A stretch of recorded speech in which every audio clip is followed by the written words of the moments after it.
Well, today is Friday. As you know, we always review AEW Rampage. As you know, this is the final go-home show before we get to the Forbidden Door, which we're all excited for. We're also going to see who levels up on NXT Level Up. But first things first, we're going to review 3 past events in the month of June. The first one's going to be Pro Wrestling Wave with Detras De Lazona Volume 5, which they continue on with more of the Catch the Wave tournament. As you know, this is a tournament I never heard of, but it's exciting. Also, we got Marvelous with their Sapporo Day 2 that took place on the 12th of June. And finally, we got Circle 6 with Hope for the Hopeless that took place on the 19th of June. But also, we're going to throw out some news updates. One, regarding Jeff Hardy. As you know, he went to rehab, and we'll discuss more about that. And of course, certain things have been taking place in the world of pro wrestling. So, let's get ready with another episode of the Leader Wrestle Zone.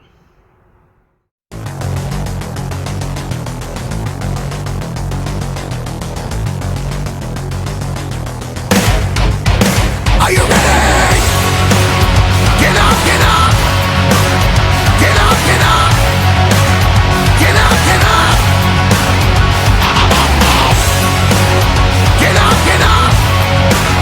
Get up, get up! Get up, get up!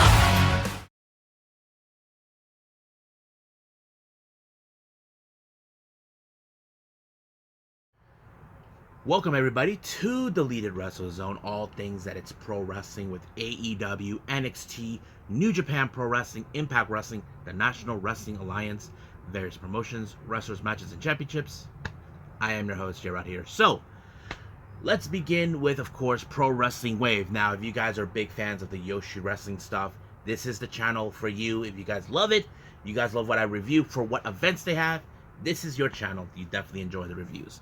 So, as you know, this is called Detras De Lazona Volume 5, or in translation means Behind the Zone, or something like that. So, as I mentioned this before, to continue on with the Catch the Wave, which is an annual tournament, I'm going to assume, as always, that this is for the top title that Nagisa Nosaki has. So, but let's get started. We have some interesting matches that took place. Now, our opening match is a tag team. We have, of course, Kohaku and Sakura Iroda. If you guys know who she is, she's a very funny wrestler who's a veteran in the game, where they take on Yuki Miyazaki and, of course, Nagisa Nosaki. This was a very interesting match in every way. But, however, now, I'm going to skip ahead on this one because this is a very interesting dynamic that's been going on with all 4 of these ladies. It started out with this match, but however, it ended with, of course, with Miyazaki and Nozaki winning the match. However, Hiroda did not like that. So basically, they decided to shake things up in the third match, or whatever they were doing, because it seems like it was edited. There've been changes of configurations of the tag match. So they went again. These 4 ladies went with match number 2, but this time they shook things up a little bit. We have Sakura Iroda teaming up with, of course, Nagisa Nosaki taking on Kohaku and Yuki Miyazaki. Now, you probably ask yourselves in this obvious configurations, like, okay, what's the difference? Well, Hiroda was not convinced that the first match was, didn't fall into her favor. So basically, the shake-up, but it didn't do so well because it was, of course, Miyazaki who actually picked up the victory on this one as well when she pinned Nozaki. I'm like, Jesus. And of course, once again, for a third time, but this time, the shake-up was Hiroda gets to team up with Miyazaki, and they take on Kohaku and Nozaki. I'm like, but Hiroda looks like she was tired as hell. Like, you know how when you have a gauntlet match, you have to keep going. You have to have a lot of stamina. I think that's what was going on here. She's like, like she was tired, like feeling like, I don't know if I have energy left. I just thought it was so funny. But, however, The result, I think it felt favor for Hirota because I think Hirota is the type of wrestler who doesn't like to lose. So I think the idea is with these complaints is that she probably would have preferred to be the winner. So teaming up with Miyazaki was probably made a whole lot of sense, but I thought it was just too hilarious. I mean, she is funny. She is a comedic in the world of wrestling in Japan, but I just love it. Now, two of the matches involving the Catch the Wave. The first one we have is the future block A. We have Aruka Umasaki from Diana versus Prominence Suzuki. I have to say I like this match because I'm a fan of these two ladies. Zuzu, she is one hell of a wrestler. I love all the things she's done, not only doing things in death matches but also in traditional settings. She's really amazing. As for Akira Umasaki, she is one of the fascinated wrestlers. If you guys know this already, she was trained by, of course, Emi Sakura and, of course, the founder of Diana, Kyoko Inoue. I think it was amazing, and I think this is one of the. I think it was pretty. But also, Umasaki, she is one half of the tag champions in Diana. But I didn't think it was going to be that good, but I loved it. But however, this match ended in 15-minute time limit draw. I'm like, dang. So basically, each of them gets 2 points, and I believe right now, from what I understand, each of them are currently, I think they have 4 points each. I don't know how far along they're on in the Catch the Wave. If you guys know the answer to that, you can comment down below, and I'd really like to know about it. But our next match is the Strong Block, I think, or Shock Block, whatever it's called. Shock Block. We have, of course, Miyuki Takase taking on Yu. Now, these two ladies are familiarized with each other. They're both also freelancers, if you guys know this. I thought this was also a pretty good match because Miyuki, she is one of the strongest wrestlers. Yu is one of the most powerhouse wrestlers you guys ever get to see. But however, like the results, again, it ended in a time limit draw. I'm like, I don't know if I should why it ended 2 matches with a time limit draw. I mean, it would have ended with one winning. I mean, we don't need multiple time limit draws, and I think that kind of threw me off a little bit. But it is what it is. But as for the point system, Miyuki Takase ended up with 1 point, and of course, Yu only has 3. So basically, originally she had 2, but now she has 3. So it was a pretty good match. But like I said, Sakura Hirota, she was so funny the way she could not get the win like the first 2 times until the 3rd time it was a charm. So I thought it was funny. It was fun. I enjoyed it. I liked it. But like I said, I was thrown off that both Catch Wave matches ended up in a draw. I was like a little thrown off from that. So I think that's pretty much it what we got with this particular. I believe it's time for Marvelous.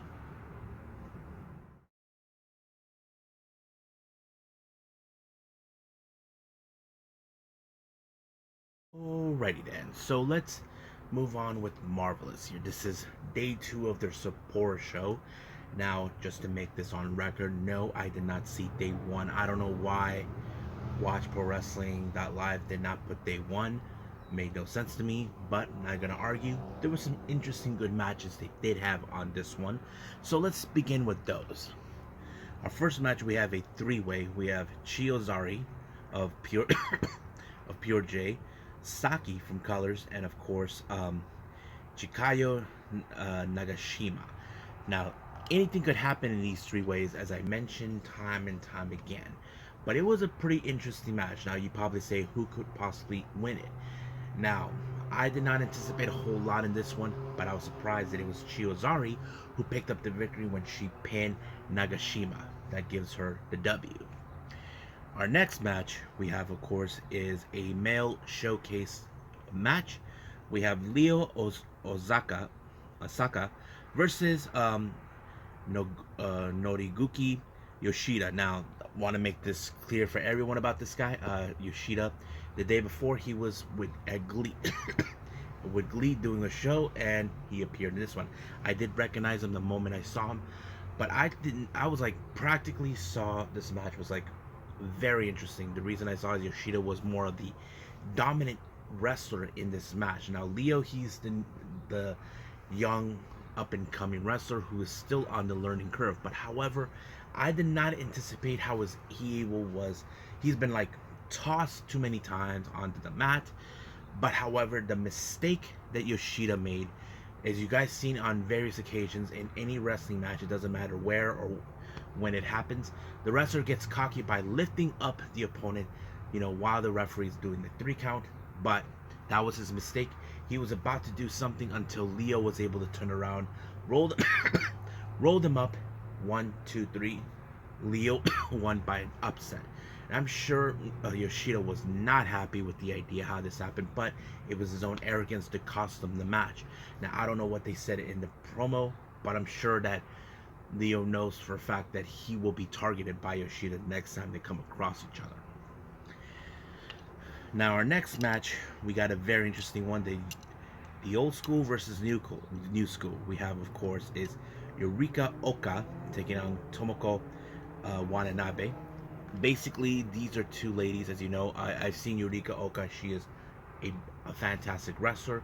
Tomoko, I've seen her on rare occasions on certain times in the matches. But I can see how Oka is trying to overcome knowing that she's facing against a veteran.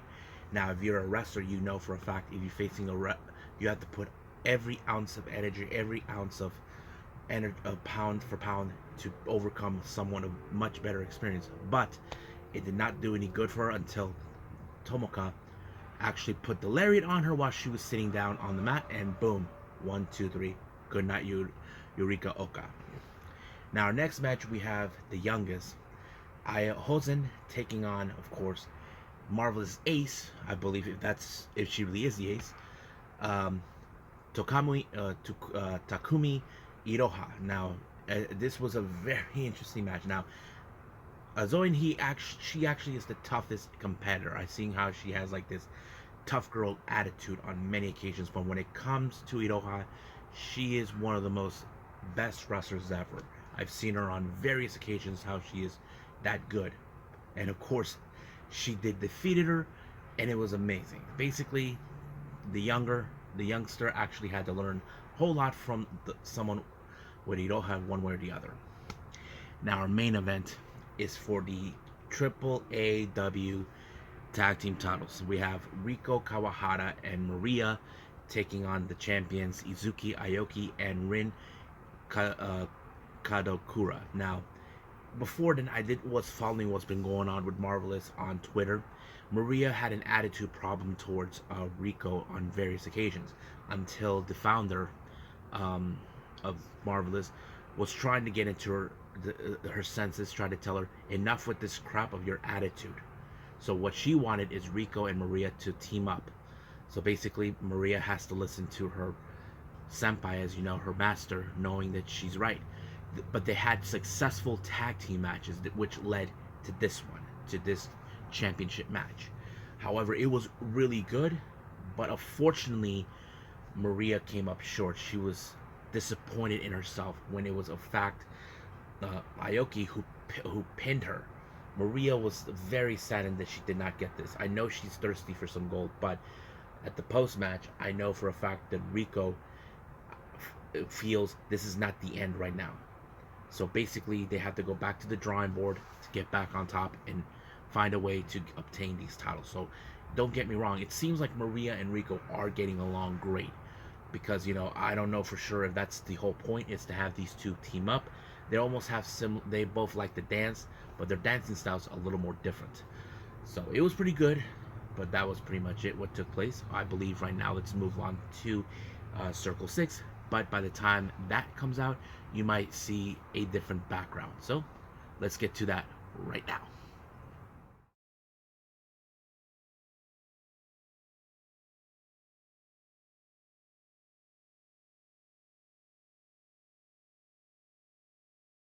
Okay, so let's talk about Circle 6, which is their latest event, Hope for the Hopelessness, that took place on July, I believe, yeah, on June 19th, this recently. It opened up with Brody King taking on Kevin Giza. Now, you can say in this type of match that Brody King is the one who's going to walk out, but however, that's not the most important part.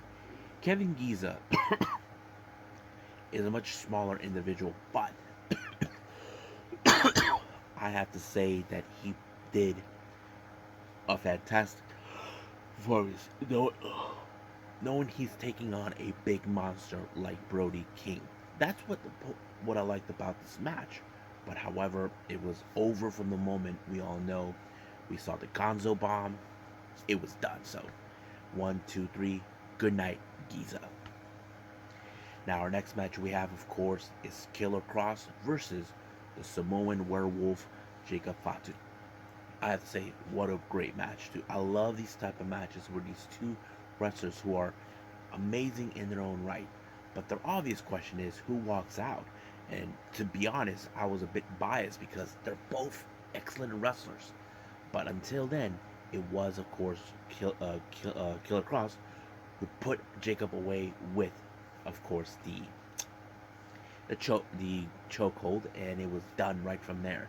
So it was a fantastic job. But however, Killer Cross, I think it's his wife, Scarlett Bordeaux was next in the match, and this one is a bras and panties match. Now, I know what you guys are thinking. This is not WWE. There's a reason to this match. Why? Last month, during one of Circle 6 events in Ohio, it was RSP versus Killer Cross. Eddie Only was there. Now, as you know, Eddie Only's job when it comes to RSP to help and support his fellow 440 leader. But however, Eddie Only got himself embarrassed by Scarlett Bordeaux by pulling down his pants, and what you see is he was wearing pink speedos, embarrassing him in front of everyone, including Scarlett Bordeaux was trying to give him a spanking. However, I don't know what the hell Eddie Only was thinking. He called her out and saying, "Oh, I'm much a better looking guy than Killer Cross." I mean, I would say Killer Cross would definitely kill him, but the lady wanted to do things her way, which is respectful. And I hate to mess with her, trust me. But of course, she won by removing his freaking shirt and his shorts. And they said that if there's a basically he lost. And I think Eddie Only is very embarrassed. He's probably thinking, what the hell was I thinking? Well, it happened. Now, our next match we have the Conglomerate, consistent of Alpha, Zoe, and D-Robe, taking on Peter Avalon and Rob Shit. Yes, folks, you heard me right. The wrestler name is Rob Shit. It's not a joke. That's really a wrestling name. Don't ask me why. I don't never talk to the guy. I have seen him before on here locally in my town of San Diego with Level Up. I don't remember how many times I've seen him, but yes. But anyway, this match was pretty amazing because the thing is, I wasn't sure how the coexistence between both Peter and Rob is going to work out because they're completely different people. You look at Rob Shit, he has tattoos. He looks like he's came out of a sewer. But Peter Allen, he's a really nice guy with nice hair. But that was the obvious question. But I knew it was going to end with the Conglomerate winning the match. So it was over right from there. Now our next match we have is a very interesting match. We have Aries versus Jay Chris. Now you know these two guys are crazy. We know Jay Chris nuts, but I was like impressed with the whole match. Jay Chris walked out as the victor by pinning Aries. Now our next match is a no disqualification match. It's between Zachary Wentz, formerly known as Nash Carter, taking on the Silver Tooth Satan, Atticus Cogar. Now, some of you can say that Atticus Cogar is going to kill Zachary Wentz. I would agree with you on every level. But however, I have to say, Zach went beyond what he was doing. He knew he was dealing with so much pain and so much chaos and bloody and carnage in the hands of that silver tooth freak. However, of course, effing Artist P showed up and he got his ass whooped by Zachary. But it was, of course, what happened next. Wentz put Acticus Coker in the big pile of thumbtacks. 1, 2, 3, it's over. Now, I wouldn't be surprised if Acticus Coker gets his revenge on that match, but we'll see what happens then.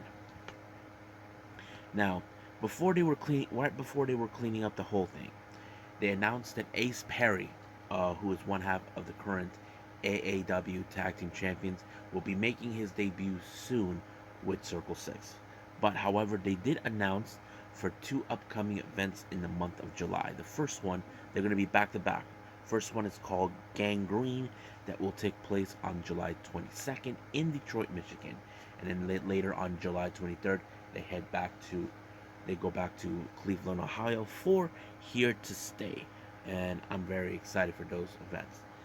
But now let's get to our semifinal match. We have another member of 440, Gregory Irons, taking on Vinny Massaro. I thought this match was great, but out of nowhere, someone brought a box of pizza. And the comments was like, "Who brought box of pizza?" But it looks good. I just laughed. I'm like, yeah, hell yeah, it looks good. I love pizza too. Now you're making me hungry. But it was great. But the one thing Vinny Vasari does not like is people trying to mess with his pizza. And Gregory Irons learned the hard way. And of course, he defeated him when he knocked him out completely. And of course, he had his slice. Now, our main event is tag team action. Is in a death match scenario. We have the Juicy Finau and Journey Fatu taking on 440 members, Young Studs, consisting of Bobby Beverly and Eric Ryan. I have to say, this match was bloody murder carnage, however you want to call it. Maybe I should call it BMC, bloody murder carnage. That's how I see it. I mean, there was blood everywhere, using all type of toys, with glass, the light tubes. But however, I was like wondering, how is Bobby Beverly and Eric Young are going to get rid of two big Samoans? That's the question, because these guys are huge, but they were able to get rid of Juicy Finau, who's a much bigger threat than Journey. And luckily they did, but they took out Journey. 1, 2, 3, it was over. I have to say, this show was amazing. It was great. I loved it. So it was. If I have to rate this one, I give it a straight up 9 or a 10, however I want to see it. But yes. So right now, I believe it's time to move on to our next review, and that would be AEW Rampage.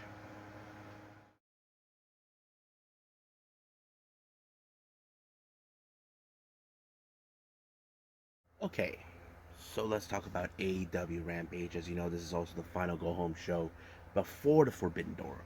Opening match, we have Andrade Idilo along with Jose the Assistant facing off against Rey Fenix. Now, this was a payback match by Rey Fenix where he wants to get even with Andrade after costing him an opportunity of a chance of the interim AEW World Championship. So, of course, Andrade doesn't want to deal with him, but of course, it happened. Now, the match was pretty good. However, it played a little bit of psychology in this one where Andrade targeted the knee of Rey Fenix.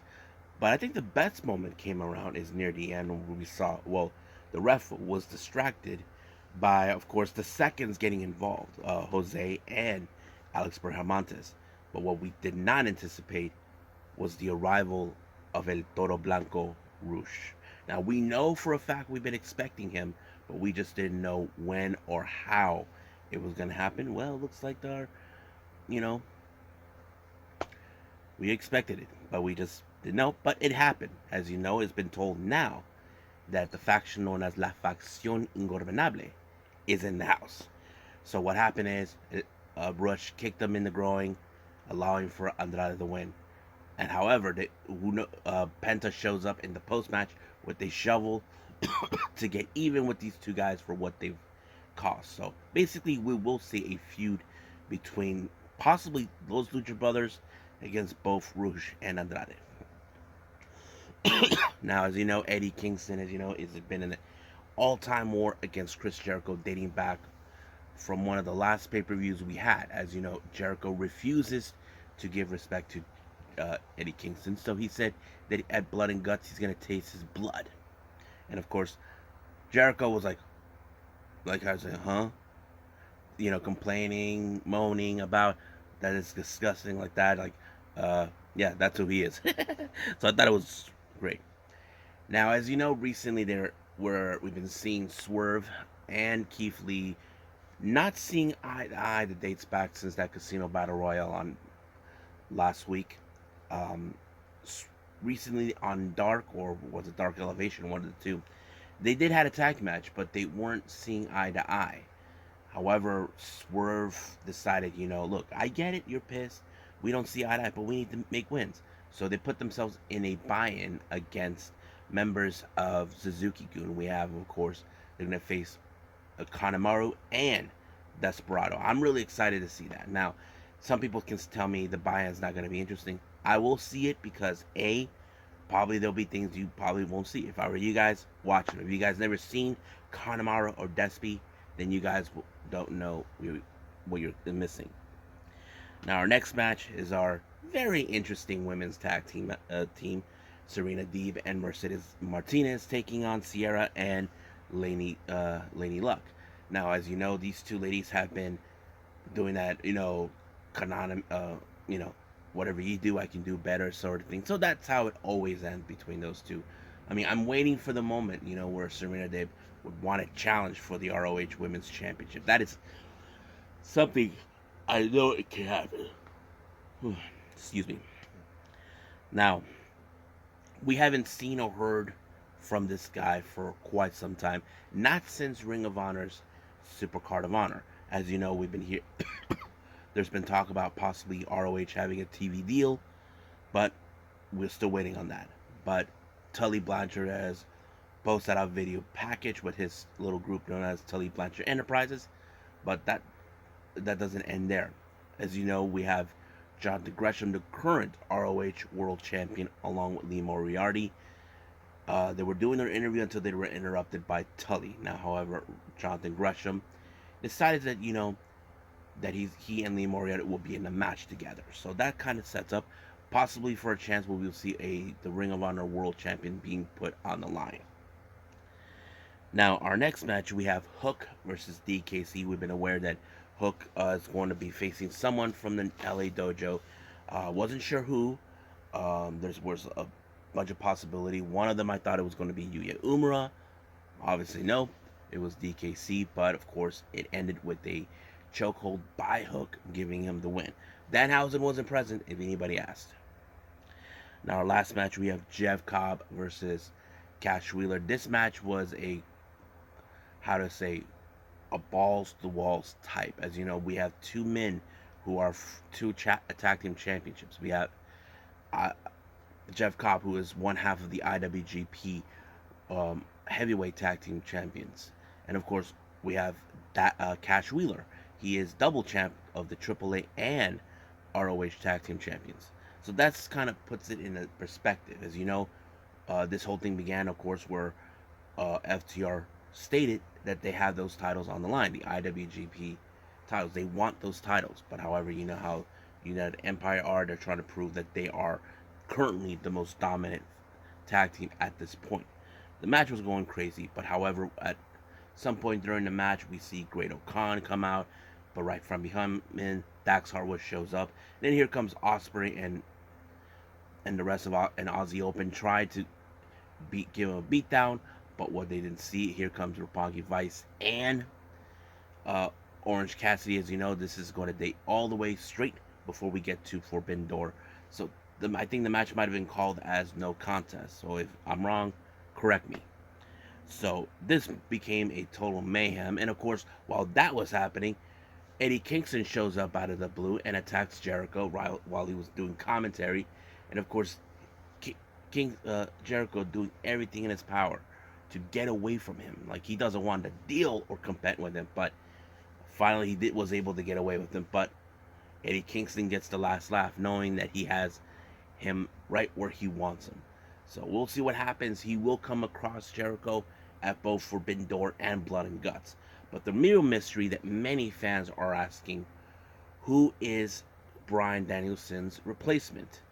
We are hearing that. We know that Daniel Bryan said he picked out a new member, someone that he trusts.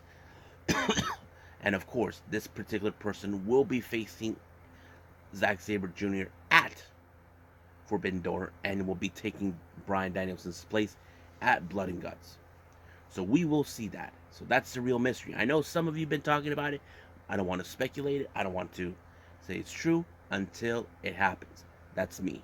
So right now, let's end it right here and move on with NXT Level Up.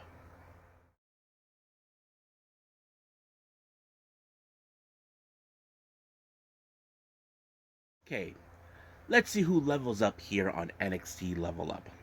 First match, we have Quincy Elliott versus Bryson Montana. Now, as you know, these two individuals, we hardly see them on NXT 2.0, but we have seen them mostly in this particular show. Now, Quincy Elliott has been very impressive with his performance for a while. As you know, there was matches that he was really something you got to pay attention to. Bryson Montana, I think I might have seen him twice. One's as a singles competitor, one as a tag team competitor. But I'm still, trying to process the guy. So I wasn't expecting too much on this one. But it was a decent match. No pun intended. As you know, these guys really, really need to impress a lot of the fan base.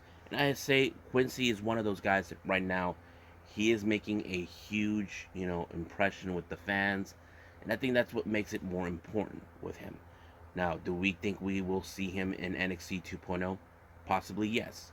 But the question is when we will see him. Because right now, as you know, we don't know what kind of storyline they could put him in. But we can see him in that. But he was very impressive. I'm not going to lie about that. But he picked up a huge victory against Bryson Montana.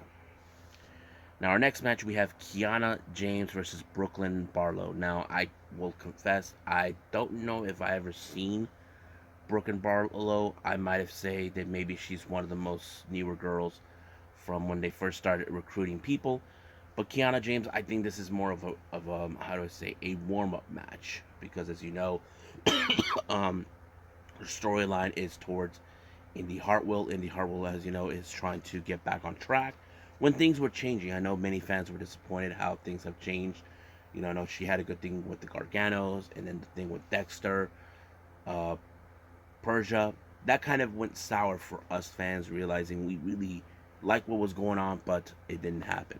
But I had say that maybe right now it's a good thing for her. She's getting back on track.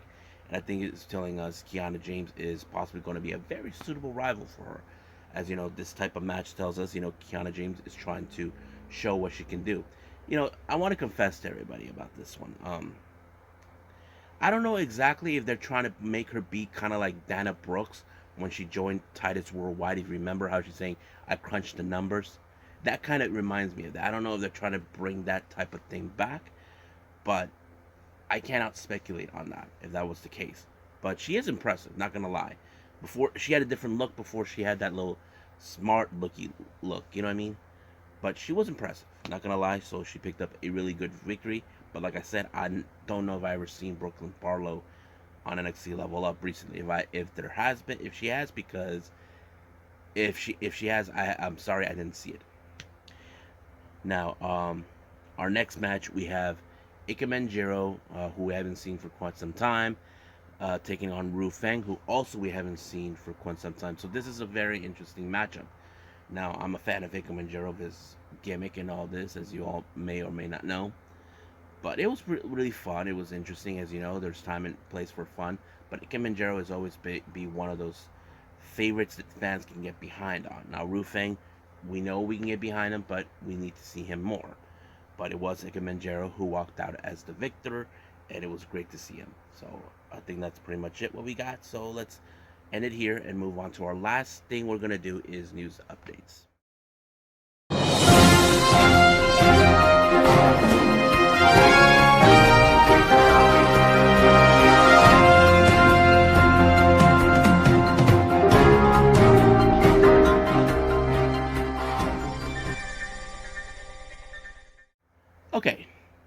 this was a bit of a surprise for what we're going to talk about in news updates. You may have heard it all over social media. Gisele Shaw came out as a transgender. So I'm going to be honest with everybody and excuse my language because I know there's going to be hate on this. I want to say this. Who gives a shit about that? I have to say, before Gisele Shaw came out, I was impressed what she can do in the ring. Now, I don't care about the whole thing with the transgender. That's not important. But it's a good thing to know because it tells us who she really is. But what she can do in the ring, that's what matters. And I know people currently are happy for her for coming out. Scott D'Amore even mentioned it on his Twitter. Progress Wrestling, who she's their champion, are proud of her. You know, all this and that, you know. But I like to say to fans, please, who gives a shit about that? What's important, she's impressive in the ring. That's what matters. If you don't like that, get off the damn boat. It's simple. I don't care about that. She's impressive. I'm a fan. You know, I'm a fan of what she can do in the ring. That's all that matters. So, that said, so let's move on. Now, as you know, the Forbidden Door, it's almost coming. But however, it's just been announced that by Tony Khan, he said there's been talks about a Forbidden Door 2. Now, people could say, could this be annually? Yes. But I think the real question is, why is there that? I know this Forbidden Door can be successful, but we need to look at it another perspective. There are wrestlers we're not going to see at the Forbidden Door, who are, like, for example, we are not going to see Tetsuya Naito in this. We're not going to see guys like Doiki, or certain members from Chaos, like Yano, Sho, Master Wato, and Ryosuke Taguchi. So there are wrestlers we may not see in this current Forbidden Door pay-per-view that's coming up soon. That is obvious. But hopefully in Forbidden Door we can see those wrestlers. I know some of you probably talk about this already. We'll see Andrade, Penta, Fix on this one. Well, the problem is the whole thing with their situation is a little tricky. You know, because they work with AAA. AAA has no working relationships with New Japan. Only CMLL has. But we'll see. But yeah, we'll find out what happens. I'll stay on task on this one with Forbidden Door 2. See what else is going to be talked about. If there's more information, I'm willing to share with everybody. So, I think that's pretty much it with the news updates. So, I believe it's time to call it a day. Well, I hope everybody enjoys this episode. I know I have. Coming up, I will be doing a short review with two different shows. First one's going to be by Choco Pro with their latest one, 239, I believe.